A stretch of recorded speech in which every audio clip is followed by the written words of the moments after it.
Diz assim a palavra do Senhor: e sabemos que o conhecemos, se guardamos seus mandamentos. Aquele que diz, eu o conheço, e não guarda seus mandamentos, é mentiroso, e a verdade não está nele.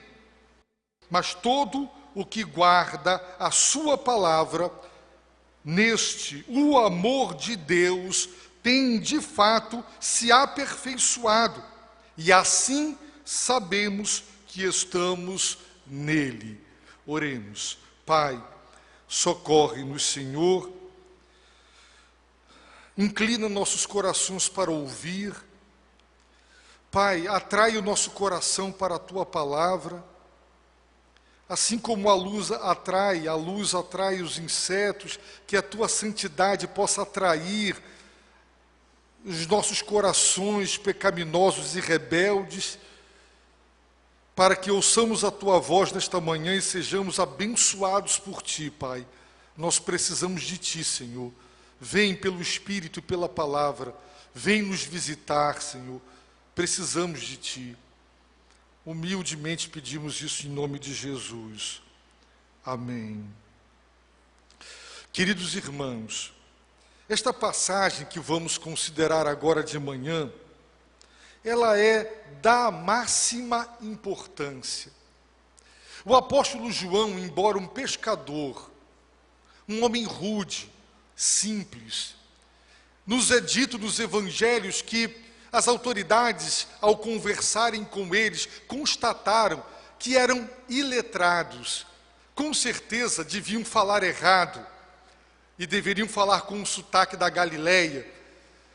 O fato é que a maneira como eles falavam ficou claro para quem os ouvia que eram iletrados, indoutos, mas eles tinham sabedoria dos céus e ninguém podia resistir àqueles homens em virtude da sabedoria e do Espírito que neles habitava e com os quais eles falavam. João escreveu um evangelho. Os estudiosos da língua grega, quando estudam o grego de Hebreus, dizem que é uma obra-prima da gramática grega. Com certeza foi um homem que conhecia muito bem a literatura. É um grego para se plastificar e colocar ali. Era um homem muito conhecedor da língua. Mas o grego de João é cheio de erros gramaticais. Os estudiosos da língua dizem que há muitos erros. Claro, ele era um pescador, estava fora do seu país. Esse evangelho foi escrito, quem sabe com a ajuda de alguém, mas um homem letrado, um homem douto, ele deixa para nós essa carta maravilhosa, rica em conteúdo divino para as nossas vidas. E João, meus irmãos, não tem meios termos. Ele é claro, ele é objetivo, ele bate na cabeça do prego, ele não fica rodeando, ele nos confronta com a verdade. Ele nos apresenta o padrão de Deus, e quem não se conforma com esse padrão, ele diz é mentiroso, está se enganando, está chamando a Deus de mentiroso. João é claro, meus irmãos, muito claro. E eu quero começar essa mensagem perguntando a você, qual é o alvo da vida? A vida tem alvo? Qual é o alvo da vida? O alvo da vida, meus irmãos, é conhecer a Deus. Deus, João já disse, é luz. A luz simboliza a perfeição moral absoluta de Deus, mas também simboliza a revelação. Assim como é próprio da luz brilhar, reluzir, é próprio de Deus revelar-se. O nosso Deus é revelador, Ele se dá a conhecer, Ele se abriu, Ele se descortinou. O texto diz que a vida foi manifestada, a vida eterna foi manifestada.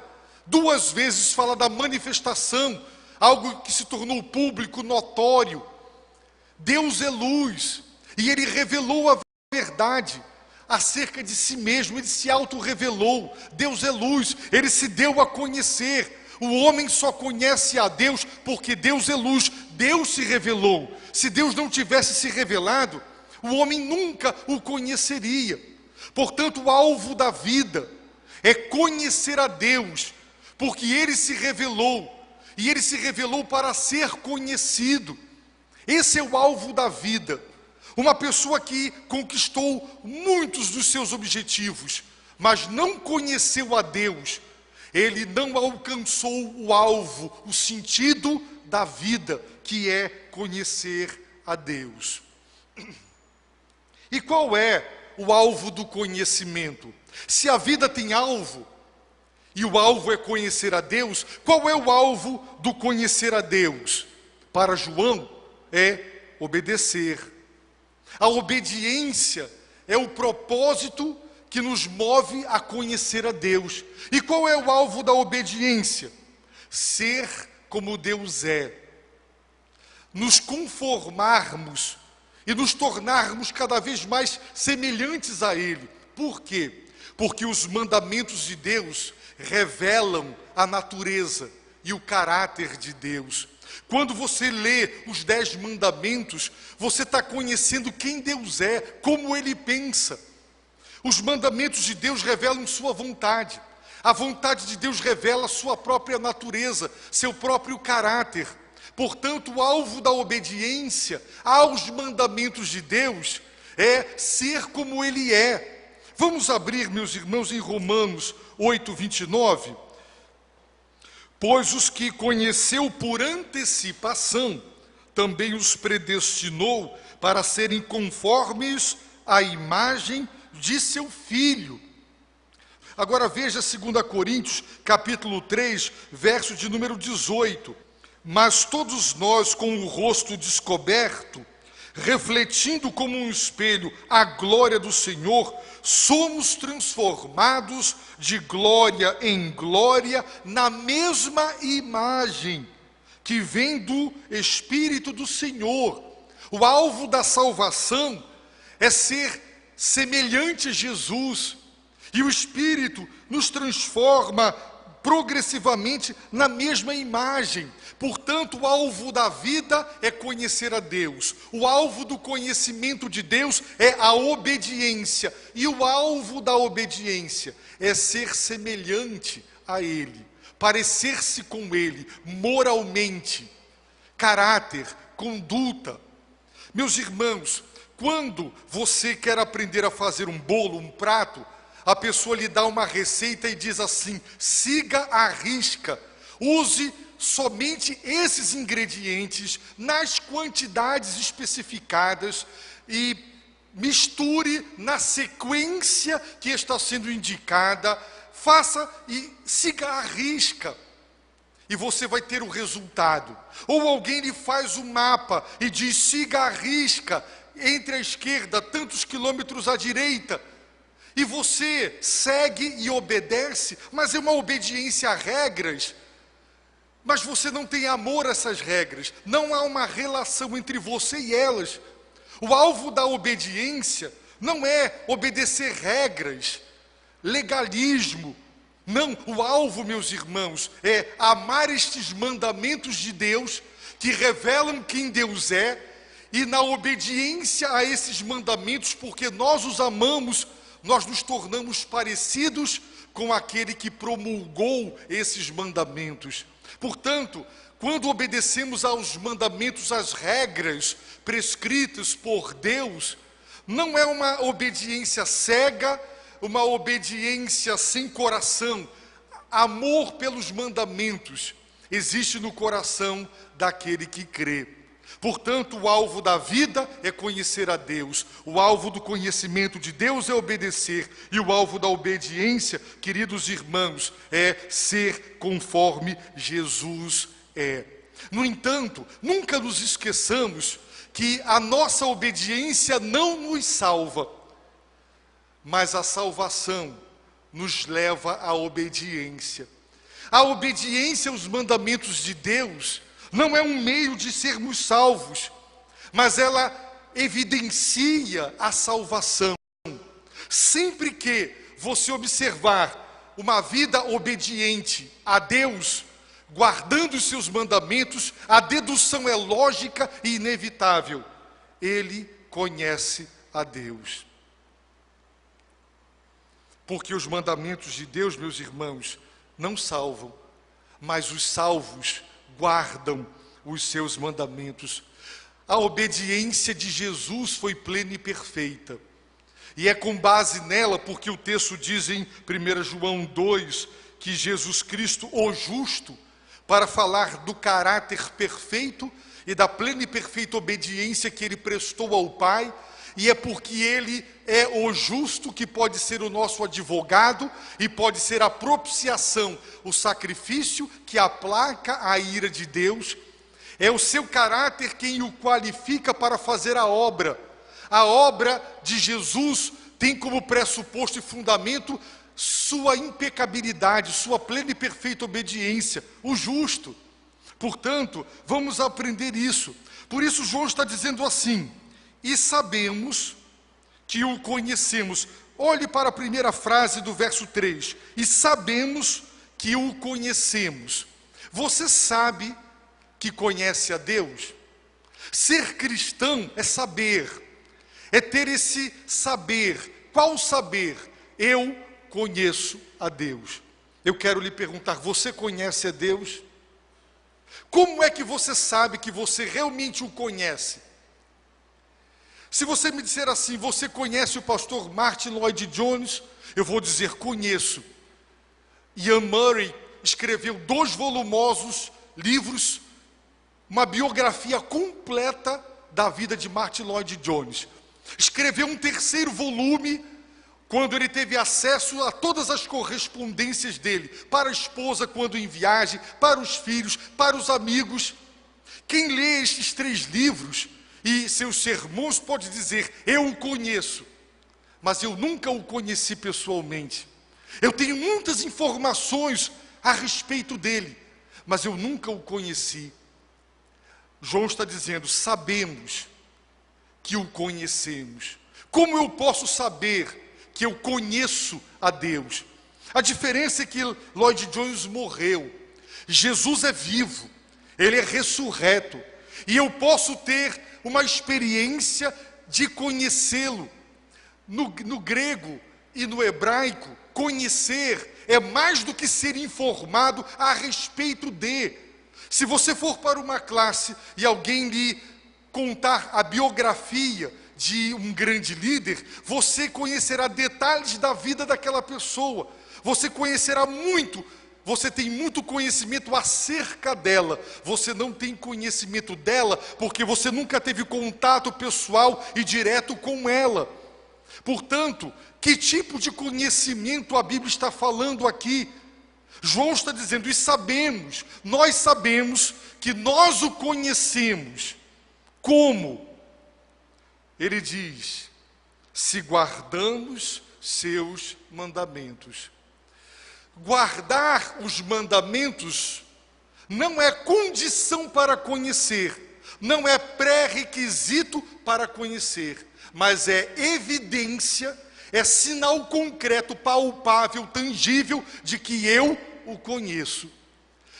Como eu posso ter certeza de que eu o conheço?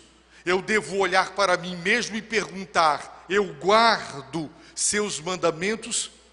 A palavra guardar, literalmente, significa fixar na memória. E Davi disse, eu escondi a tua palavra no meu coração, eu a memorizei. Jesus contra Satanás no deserto respondendo, está escrito, está escrito. Ele guardava porque ele a tinha na memória e no coração, e porque ele prestava obediência a essa palavra que ele conhecia, que ele tinha no coração e na memória. Jesus conhecia a Deus e a palavra. E meus irmãos, João está dizendo, quem vive uma vida de obediência aos mandamentos de Deus, está com esta obediência, com esta submissão, evidenciando que conhece a Deus. Isso é muito importante. Portanto, não vamos pensar que João está dizendo, quem quiser conhecer a Deus, terá que obedecê-lo. Meus irmãos, se a condição para conhecer a Deus é obedecer os mandamentos, nenhum de nós vai conhecer. Porque nenhum de nós consegue obedecer plena e perfeitamente. Mas o conhecimento de Deus é pela graça. O Senhor Jesus disse: ninguém conhece o Filho, só o Pai. Ninguém conhece o Pai, só o Filho. E aquele a quem o Filho o quiser revelar. O conhecimento de Deus não é empírico. Não é produto de uma experiência em que você ouve, você cheira, você experimenta, que você vê. Não é. Também não é produto da razão, da dedução, da indução racional ou da dedução racional. É um conhecimento pela revelação do Espírito de Deus. Portanto, quando nós temos esse conhecimento de Deus, a partir da revelação, nós somos levados a viver uma nova vida. Ganhamos um novo coração e passamos a amar os mandamentos de Deus. Os irmãos querem a evidência de que uma pessoa é nova criatura? É quando ela passa a amar os mandamentos. No passado, a carne, a nossa natureza irregenerada e inconversa, ela tem ojeriza os mandamentos de Deus, aversão.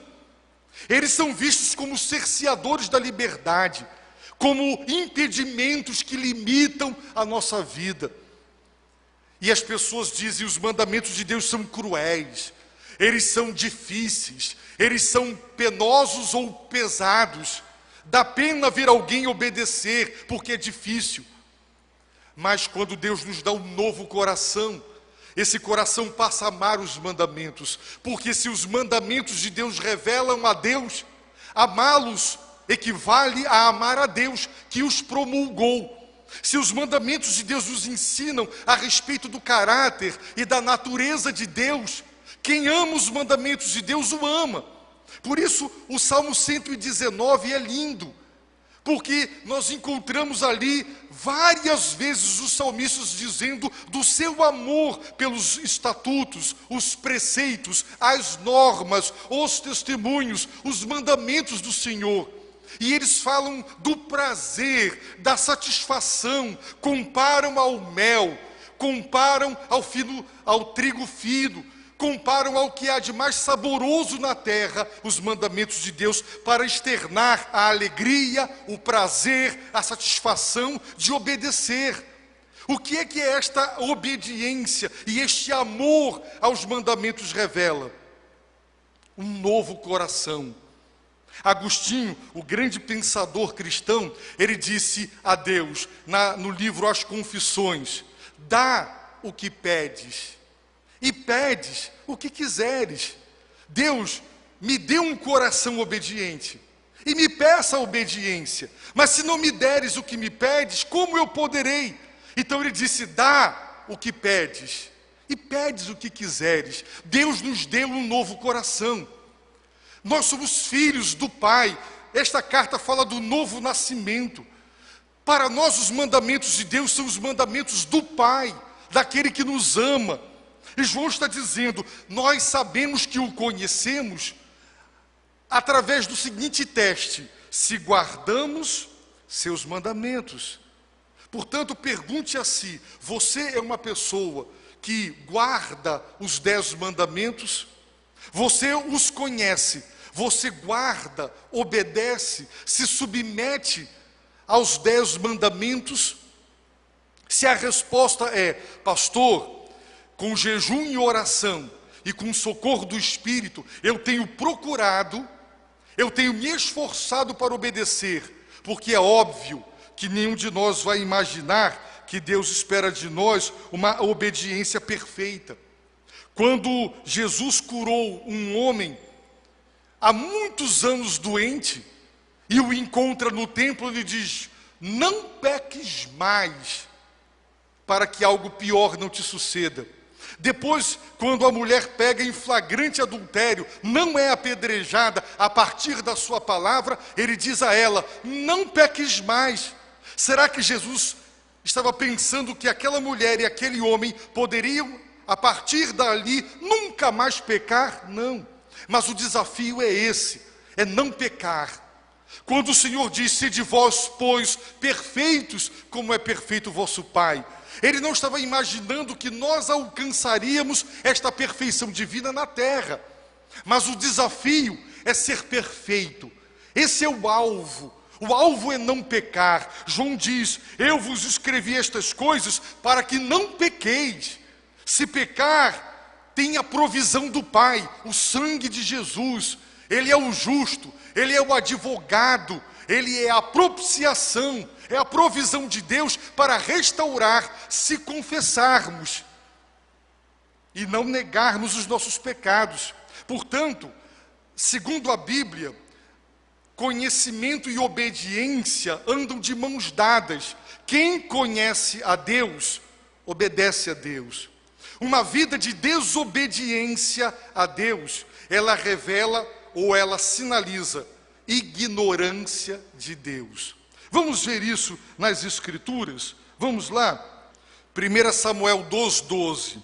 Os filhos de Eli eram ímpios, não se importavam com o Senhor. Quem está com a versão Almeida século 21, tem um asterístico em cima da palavra importavam, e na nota de rodapé diz literalmente, não conheciam.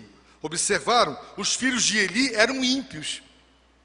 Não conheciam ao Senhor, ou seja, quem vive uma vida de impiedade, sinaliza e revela o quê? Não conhecer a Deus. E qual é um dos sintomas da ignorância ou do desconhecimento de Deus? Não se importar com Ele. Quando as pessoas desprezam os mandamentos de Deus, estão desprezando a Deus. Quando as pessoas tomam decisões na vida, ignorando os 10 mandamentos, elas não estão se importando com o próprio Deus. Quem não se importa com os seus mandamentos, não se importa com Ele. Portanto, há uma associação entre conhecer e obedecer, e desconhecer e impiedade. Vamos ver um outro versículo. O boi conhece o seu proprietário, e o jumento, o coxo posto pelo dono. Mas Israel não tem conhecimento, o meu povo não entende. Ah, nação pecadora, povo carregado de maldade, descendência de malfeitores, filhos que praticam a corrupção, deixaram o Senhor, desprezaram o Santo de Israel, afastaram-se dele. Por quê? Porque o jumento sabe onde está o coxo que o seu dono colocou. O boi conhece o seu proprietário. Mas o povo de Israel não conhecia que Deus era o seu dono e eles eram propriedade dele. Portanto, onde não há conhecimento de Deus, só existe uma nação pecadora, carregada de maldade, descendência de malfeitores. Por isso, ignorar ou desconhecer a Deus só gera impiedade. Vamos ver um outro texto.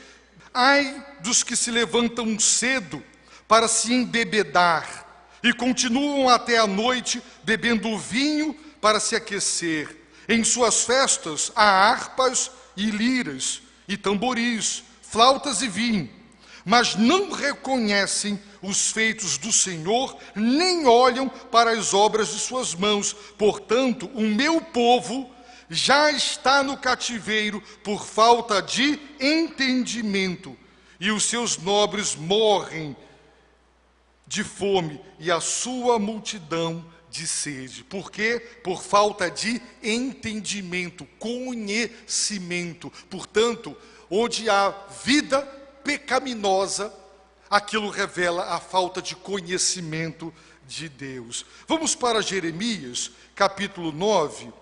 Retesam a língua como um arco para tirar mentiras.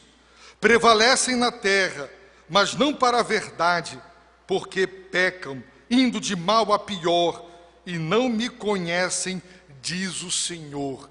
Tende cuidado cada um com o seu próximo, e não confieis em nenhum irmão, porque todo irmão não faz outra coisa senão enganar, e todo próximo anda caluniando. cada um engana o seu próximo e ninguém fala a verdade. Treinaram a língua para falar a mentira e se cansam de tanto pecar. Opressão sobre opressão, engano sobre engano. Eles se recusam a me conhecer, diz o Senhor. Quem se recusa a conhecer a Deus, vai de mal a pior, pecando, mentindo, sendo desonesto com os próprios irmãos, com os próprios membros da família. Portanto, veja em Oséias, abra aí em Oséias, israelitas, ouvi a palavra do Senhor, pois o Senhor tem uma acusação contra os habitantes da terra, porque não há verdade, nem bondade, nem conhecimento de Deus na terra. Só prevalecem maldição, mentira, assassinato, furto e adultério. Há violências e homicídios sobre homicídios. Portanto, no Novo Testamento e no Velho Testamento, o que é que temos? A relação entre conhecer e vida piedosa, desconhecer e vida ímpia. Por isso João está dizendo, e sabemos que o conhecemos. Se alguém perguntar, você conhece a Deus? Você pode dizer, sim, eu o conheço. Então, se a sua vida é uma vida de obediência aos mandamentos de Deus, isso é um sinal que comprova, que evidencia, que a sua declaração é verdadeira. Dizer assim, eu conheço a Deus, e Deus é luz, e Deus está na luz. E João disse, quem diz, eu o conheço, mas anda em trevas, como pode conhecer? Deus é luz, Deus está na luz. A condição para ter comunhão com a luz é andar na luz. Andar é viver de acordo com a luz. A luz é a verdade revelada. Portanto, andar na luz é viver de acordo com a revelação que Deus fez de si. E Deus revelou moralmente os 10 mandamentos para guiar a vida moral e espiritual do seu povo. Portanto, quem diz eu o conheço, provará que tal conhecimento é genuíno, apresentando a sua vida de obediência. Mas eu volto a reenfatizar, quem consegue obediência plena e perfeita, todo o tempo e o tempo todo, nenhum de nós. Por isso, João já falou do sangue que purifica. João já disse, se confessarmos, a palavra é homologar, se eu concordo com Deus, se eu ratifico o que Deus diz, e Deus está dizendo é pecado, eu não chamo de algo comum o que Deus chama de pecado, eu concordo com Ele, eu digo amém, eu homologo, eu ratifico, eu assino embaixo. Então, em virtude de seu atributo de fidelidade, e de seu atributo de justiça, Ele perdoa, Ele purifica. Logo, João já deixou claro a provisão de Deus para quando pecarmos. Mas nós já vimos, e poderemos voltar a ver, que há uma diferença entre estar no pecado e praticá-lo, e atos de pecado isolados. Há uma diferença entre alguém que vive no pecado, vive na desobediência, e aquele que está vivendo em obediência, mas é pecador e peca. Mas ele se arrepende, ele chora, ele se humilha, ele pede a Deus o perdão, a purificação, Deus o renova, e ele prossegue com o poder de Deus. Lá na frente ele cai de novo, ele se arrepende, mas ele vive com a ajuda dos céus uma vida de obediência, embora não de obediência perfeita. Portanto, sabemos, João está dizendo para os seus destinatários, eu sei, vocês sabem, nós sabemos o quê? Que o conhecemos. Como?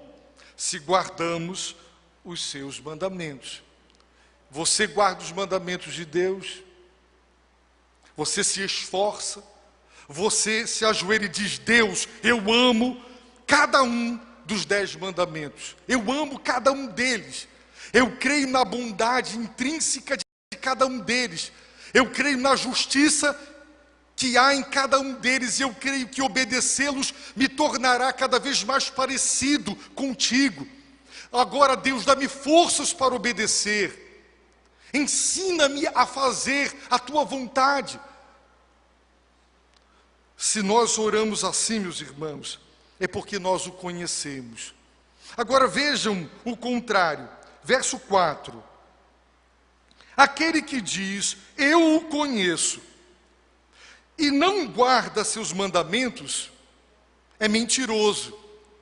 João é duro, João vai em cima, ele não rodeia, ele não é polido, ele não é um diplomata, ele vai em cima, é mentiroso.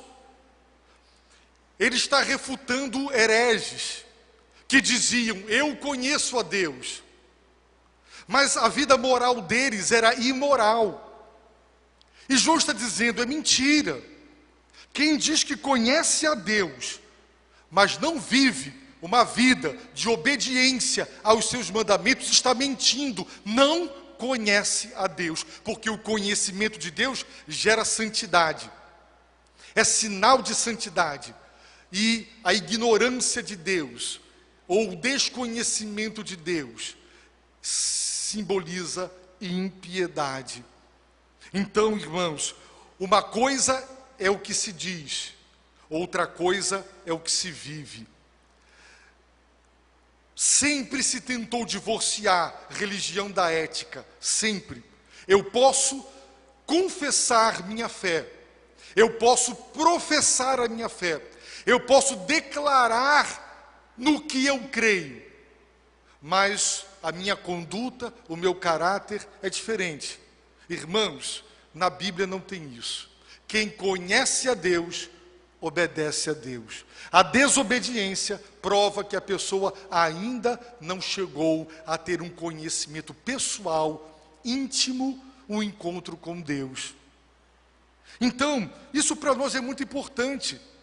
Isso significa que a conduta é importante. Certa vez alguém me disse, eu não me importo o que dizem a meu respeito. Eu não me importo, como não me importo? Veja, o que as Escrituras estão dizendo é o seguinte, não basta dizer que eu conheço a Deus. Eu provo isso quando a minha vida de obediência constata que isso é verdade. Qualquer um pode dizer, eu conheço a Deus. Satanás, diz Tiago, os demônios conhecem a Deus e eles tremem. Ora, que conhecimento é esse? Que faz com que eles odeiem a Deus. Eles apenas sabem que Deus existe, mas eles não o conhecem, senão não teriam caído na desobediência que caíram. Irmãos, essa coisa, faça o que eu falo, não faça o que eu faço, essa ideia de que pode haver incoerência entre o que eu professo e o que eu vivo na prática, essa dicotomia, essa separação, ela não existe. Biblicamente é mentiroso quem diz que conhece a Deus, mas chega segunda-feira, terça-feira, vive transgredindo os mandamentos do Senhor. Estão lá os 10. Todos os pecados que você imaginar estão enquadrados ali. Todos eles. Pense numa coisa errada, e você vai conseguir colocá-lo dentro de um dos 10 mandamentos. Eles são perfeitos, irmãos.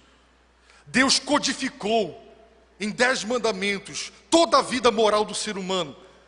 Os 10 mandamentos são brilhantes, porque Deus é brilhante. Amar estes mandamentos.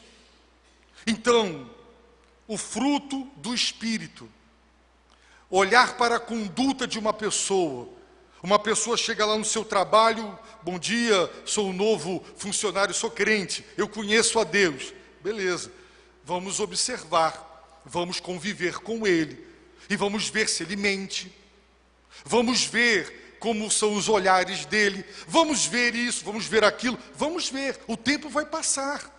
É claro que nenhum de nós vai criar expectativa de que aquela pessoa demonstre perfeição, porque nem nós demonstramos, ninguém é perfeito, nenhum de nós. mas é possível ver uma pessoa abatida. Certa vez, irmãos, eu percebi que um irmão já não ia mais à porta me cumprimentar, ele saía, era uma outra porta em um outro templo, ele saía pelo lado. Observei que chegou a hora da ceia e ele não tomou a ceia. E eu fui conversar com ele. Irmãos, uma pessoa quando é crente e ela está em pecado, ela se sente mal. Aquele jovem dava evidências de que estava triste, de que estava realmente abatido porque estava desobedecendo. Olha só, uma pessoa quando conhece a Deus, ela não fica alegre. Ninguém fica bem quando está na desobediência. Ela vive um conflito terrível dentro dela. A pessoa não fica bem e evidencia. E então nós ajoelhamos e oramos, e ele confessou seus pecados, e Deus o tirou dele aquele fardo. Como esse Deus é bom, nós o insultamos, nós o ofendemos, mas quando nos arrependemos e confessamos, ele é fiel e justo para perdoar e para purificar. Mas lembre-se, meus irmãos, a conduta. Paulo escreve sua primeira carta para os Coríntios. A primeira carta aos Coríntios revela que a igreja de Corinto era uma igreja totalmente dotada de todos os dons espirituais. Falar em línguas, profetizar, tudo, todas as milagres, tudo. E Paulo diz assim: vocês são carnais. Vocês são carnais, porque dons não revelam espiritualidade. Mas o fruto do Espírito, fruto não é produto da árvore, a gente aprende, né? Lá na escola, folha, flor e fruto. O produto final da árvore é o fruto. Qual é o produto final, o resultado final da obra do Espírito Santo na nossa vida? É aquele caráter de Cristo, descrito por aquelas qualidades. Então, uma pessoa pode ter muitos dons, ela pode vir para o púlpito e demonstrar grande eloquência, grande erudição, ela pode demonstrar, meus irmãos, uma capacidade homilética muito grande, organizacional, introdução, conclusão, um pensamento crescente, ilustra, aplica. Ele é um mestre na arte da homilética, ele é um eloquente pregador, ele é um erudito no conhecimento. Quantos dons! Mas se você conviver com ele, ele não tem caráter, ele não tem conduta, ele não é espiritual, ele é apenas uma pessoa bem dotada de dons e de capacidades, não mais do que isso, e usa na carne os dons do Senhor, e então não é para a glória de Deus, é para a própria glória do indivíduo. Mas a obediência, sim, ela revela que nós o conhecemos. Então, João não está dizendo, obedeça para conhecer. Ele está dizendo, a obediência revela que eu conheço. Ninguém conhecerá a Deus obedecendo, mas porque nós o conhecemos pela graça, Ele a nós se revelou pela palavra e pelo Espírito, o Evangelho. Então agora nós provamos que tivemos um encontro pessoal com Ele. Como? Obedecendo aos seus mandamentos. E para João, quem diz, eu o conheço e não guarda seus mandamentos, é mentiroso, a verdade não está nele. A verdade liberta, e se a verdade não está em uma vida, ela é uma vida escravizada pelo pecado, não é uma vida liberta. Mas todo o que guarda, verso 5, a sua palavra, o que é que acontece neste, o amor de Deus, de fato, tem de fato se aperfeiçoado. No grego, existem várias possibilidades de entender a frase, o amor de Deus. Tanto pode significar o amor que Deus tem por nós, quanto pode significar o amor que temos por Ele, quanto pode significar o tipo de amor com o qual Deus nos ama. O amor ágape, o amor que ama pelo benefício da pessoa amada e não pelo interesse de quem ama.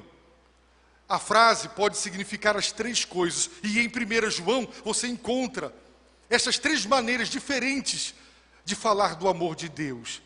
Se João quis dizer que o amor que Deus tem por nós é em nós aperfeiçoado, se nós obedecemos a sua palavra, então ele está dizendo o seguinte: uma vida de obediência aos mandamentos, e agora ele generalizou a palavra, ou seja, tudo que está de Gênesis a Apocalipse. Então, o amor de Deus fez uma obra completa. A palavra aperfeiçoado no grego significa completar, acabar, ser maduro ou perfeito. Como o amor de Deus é perfeito, ele não pode melhorar, porque se melhorar estraga. O que é perfeito não cabe melhoramento. Então, o sentido não pode ser aperfeiçoar, mas completar. Ou seja, se eu amo, é porque Ele me amou primeiro. A Bíblia não diz que nós amamos o Senhor e Ele correspondeu conosco. Não, a Bíblia diz que Deus nos amou, a humanidade não o quis, não correspondeu ao seu amor, mas mesmo assim Ele mandou o seu Filho para nos salvar. E em virtude desta obra de amor na nossa vida, nós agora o amamos. Portanto, o nosso amor é reativo. É uma reação à proposta de amor de Deus. Então João está dizendo, quem vive obedecendo a palavra, nele o amor de Deus completou a obra. Porque só quem ama a Deus e a sua palavra é que vive em obediência. Evidencia um novo coração que tem prazer na lei de Deus. Eu penso que essa é a melhor maneira de entender o texto. Então, João termina dizendo, e assim, desse modo, ou seja, obedecendo a palavra, obedecendo aos mandamentos, nós provamos que o conhecemos e também sabemos que estamos nele. Você está nele? O que significa estar nele? Essa mão está no meu corpo. Este braço está no meu corpo. Há uma união vital. Por que vital? Porque se cortar, morre, apodrece. É orgânica, é vital. Jesus disse, o ramo que está na videira, em mim, eu nele. Como é que eu sei que eu estou nele, dentro dele, inserido nele? Eu sou parte agora, eu fui enxertado. Como eu sei? Se eu obedeço a palavra, se eu obedeço a ele, eu tenho provas de que eu estou nele. Eu faço parte do corpo dele. Não é do rol de membros da igreja, é o corpo místico, é o corpo espiritual. A igreja, meus irmãos, ela é local, mas ela também é universal, composta de todos os salvos. Os salvos integram, eles são incorporados. Essa palavra é usada muito em imobiliária, incorporação. Como é que você é incorporado? Você não era dedo, agora você é dedo. Você não era rim, agora você é. O que é que te trouxe para dentro do corpo e te transformou em membro do corpo e te colocou dentro dele? Você está nele, em Cristo. Cristo está em você. Então, como eu posso saber que eu estou nele? Na videira, o ramo na videira, recebendo a seiva. Porque o ramo que está na videira recebe seiva. E ele diz, o ramo não pode dar folha, flor e fruto se não estiver na videira. Assim vós, se não estiverdes em mim, ele disse, nada podeis fazer. Então como é que eu sei que eu estou nele? Faço parte dele agora, eu fui unido a ele, eu faço parte de Cristo, Cristo faz parte de mim. A igreja é o corpo, Jesus é a cabeça. Irmãos, Jesus e a igreja estão ligados. Nós somos partes do mesmo corpo que ele é a cabeça. Como é que eu sei que eu estou nele e eu o conheço? Através de uma vida de obediência aos seus mandamentos e à sua palavra. Volto a dizer, não uma perfeição, não uma obediência perfeita, não existe isso. Mas uma vida que luta, que se esforça. Se você percebe que há um pecado na sua vida, no qual você reincide, você jejua, você ora, você pede ajuda, você vai ler mais a Bíblia.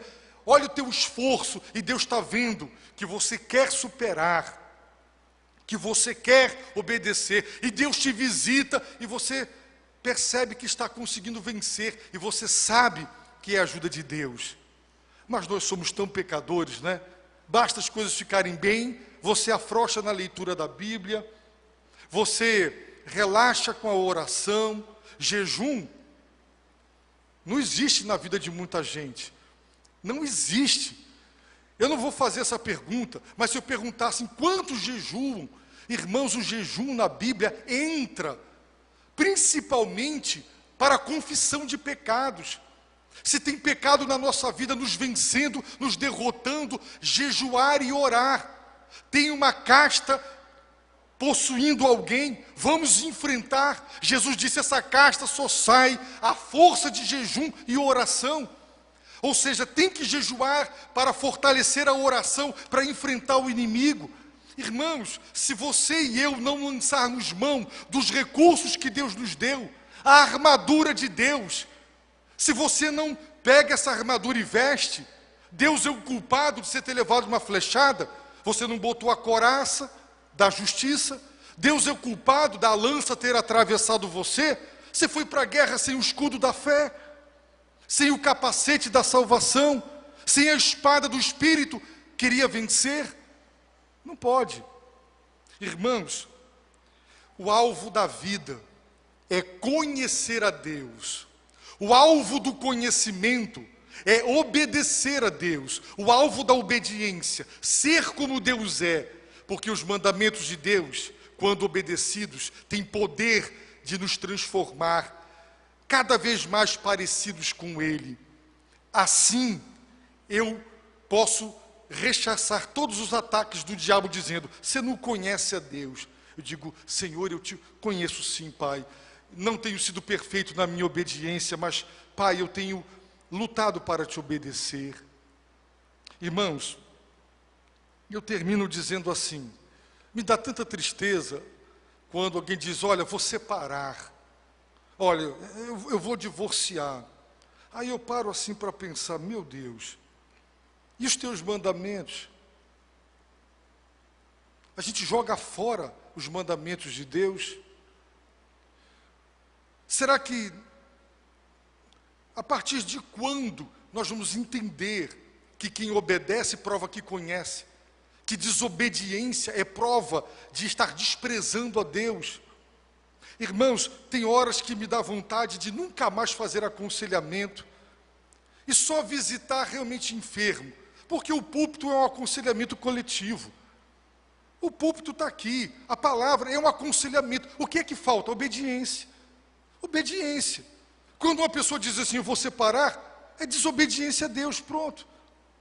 Irmãos, se nós colocarmos o coração no Senhor, amarmos a sua palavra, amar ao Senhor, e pedirmos a ajuda dEle, nos humilharmos, Ele vai nos socorrer, e nós vamos vencer, mas não é sem luta. Não há vitória na área espiritual sem luta terrível. Hebreus diz, vocês ainda não chegaram a ponto de derramar o sangue na luta contra o pecado. A luta contra o pecado é tal, e Hebreus diz que vocês ainda não chegaram a esse ponto.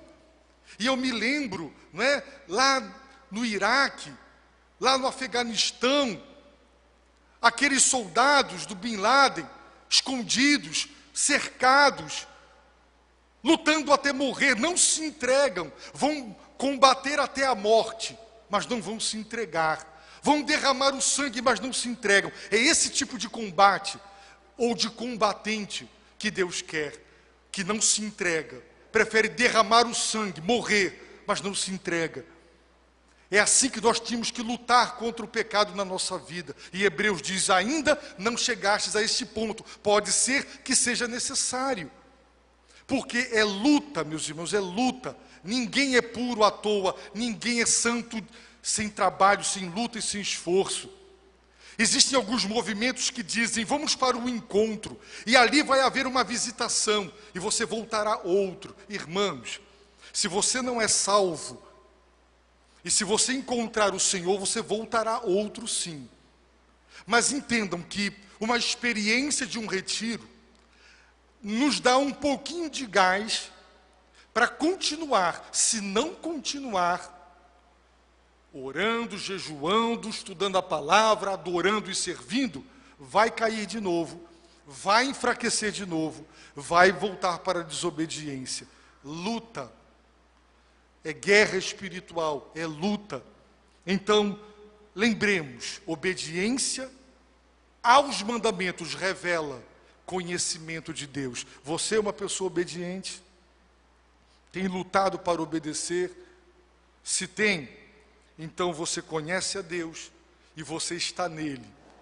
E eu peço a Deus, em nome do Senhor, que nós entendamos de uma vez por todas que obedecer é dever, mas é um dever que cumprimos com amor, porque quem ama os mandamentos ama aquele que promulgou os 10 mandamentos, o nosso Deus. Baixe a sua cabeça, ore ao Senhor agora, se humilhe e diga: Senhor, eu não tenho te obedecido, me ajuda, me liberta, eu quero que a tua verdade esteja em mim, verdade libertadora. Peça a Deus isso.